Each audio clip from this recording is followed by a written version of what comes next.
স্মৃতির চিলেকোঠা গল্পবাস্তের আড্ডাখানাতে আজ আপনারা শুনবেন নারায়ণ দেবনাথের লেখা হাঁদাভোঁদার কাণ্ডকারখানার অন্যতম মজার গল্প লুকোনো বিপদ। একদিন পার্কে ভোঁদা আর তার এক বন্ধু খেলছিল। ভোঁদা বলল, পার্কে এটা বেশ মজাদার খেলা। তাই শুনে বন্ধুটি বলল, দারুণ মজার ভোঁদা। হঠাৎ ভোঁদা বলল, ওহ, অনেক দেরি হয়ে গেছে, এখন আমাকে উড়ে যেতে হবে। ভোঁদাকে নামতে দেখে হাঁদা হঠাৎ সেই ঘোরার জায়গাটা জোরে ঘুরিয়ে দেওয়ায় ভোঁদা গেল পড়ে। ওফ, গেছি রে, উহ, আহ। ভোঁদার এই অবস্থা দেখে হাঁদা বলল, আরে ভোঁদা, তুই উড়ে যেতে চাইছিলি বলেই তো তোকে উঠতে সাহায্য করলাম। হাঁদার কথা শুনে ভোঁদা বলল, হতভাগা, পাজি। এরপর হাঁদা একটা দোলনা টেনে ধরে বলল, কিন্তু ভোঁদা, একটা পার্কের মধ্যে অনেক লুকোনো বিপদ থাকে। উদাহরণস্বরূপ দোলনার উড়ন্ত বসার জায়গাটা। তার ধাক্কায় ভোঁদা উড়ে যেতে যেতে বলল, উফ। হাঁদা ভোঁদাকে একটা জায়গায় বসিয়ে বলল, সামলে বস ভোঁদা, কিন্তু সাবধান। এমনকি এই পিছলে নেমে আসা খেলার জিনিসটার মধ্যেও বিপদ লুকোনো আছে। এমন সময় পিছন থেকে শোনা গেল, সরে যাও বলেই একটা বাচ্চা ছেলে হড়কে নেমে এলো, আর তার ধাক্কায় ভোঁদা গেল পড়ে। বাপরে, গেছি রে। ভোঁদার অবস্থা দেখে হাঁদা বলল, এই সেই বিপদ যা তোকে বলেছিলাম।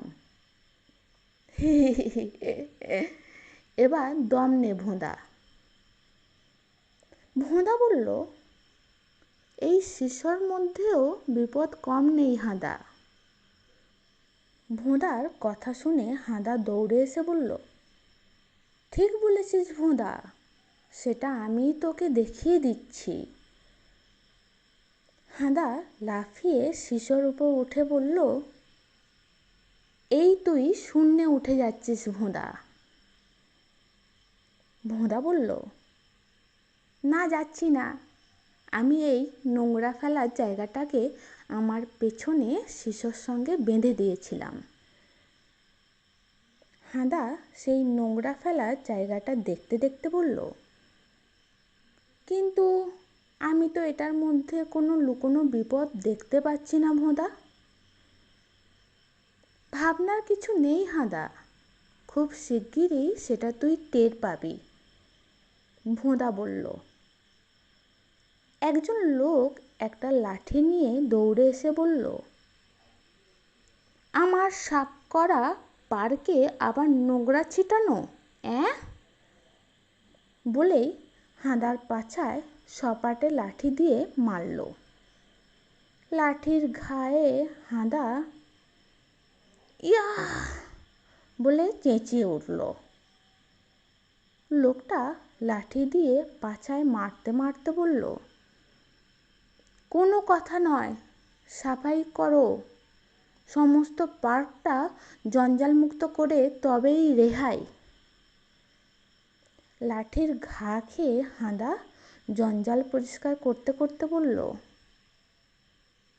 বড্ড ছুঁচলো, ইয়ার। হাঁদার অবস্থা দেখে ভোঁদা হাসতে হাসতে বলল, লুকোনো বিপদ পার্কের রক্ষণাবেক্ষণকারীকে ক্ষুব্ধ করেছে হাঁদা, তার প্রতিক্রিয়া তুই নিশ্চয়ই টের পাচ্ছিস। কেমন লাগলো আজকের গল্পটা শুনতে? যদি ভালো লেগে থাকে তাহলে লাইক করবেন, শেয়ার করবেন। আর এই ধরনের আরও নানান স্বাদের গল্প শুনতে চাইলে স্মৃতির চিলেকোঠা চ্যানেলটাকে সাবস্ক্রাইব করে আমাদের সঙ্গে থাকবেন। ভালো থাকবেন।